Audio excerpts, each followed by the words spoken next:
যারা নামাজ পড়ো না, মনে রেখিল মসজিদের সাথে তোমার সম্পর্ক তোমার হয় নাই, তুমি জান্নাতের দরজাও তুমি খুলতে পারবা না। তুমি এখনো বেনামাজি, এখনো সকালবেলা তুমি ঘুমাও, এখনো তুমি আল্লাহকে ভুলে আছো, এখনো তোমার কাছে তওবার কথা তোমার চিন্তাতে আসে নাই। তুমি অনেক কিছু হতে পারো, তুমি মুসলমানের কাতারে থাকবা না। তুমি অনেক কিছু হতে পারো, তুমি ইসলামের কাতারে থাকবা না। আমার মাবুদ আমাদের প্রতি রাগ করে আছে, আমাদের মাবুদ আমাদের প্রতি রাগ করে আছে।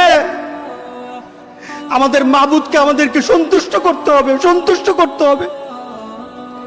যিনি গজব দিয়েছেন উনি আমাদেরকে বাঁচাবেন। আমরা আমাদের মাবুদকে রাজি করতে হবে। আমরা তওবার মাধ্যমে আল্লাহকে রাজি করতে আর চেষ্টা হব। গোটা পৃথিবীর মুসলমান, আর সময় নাই, আর সময় নাই।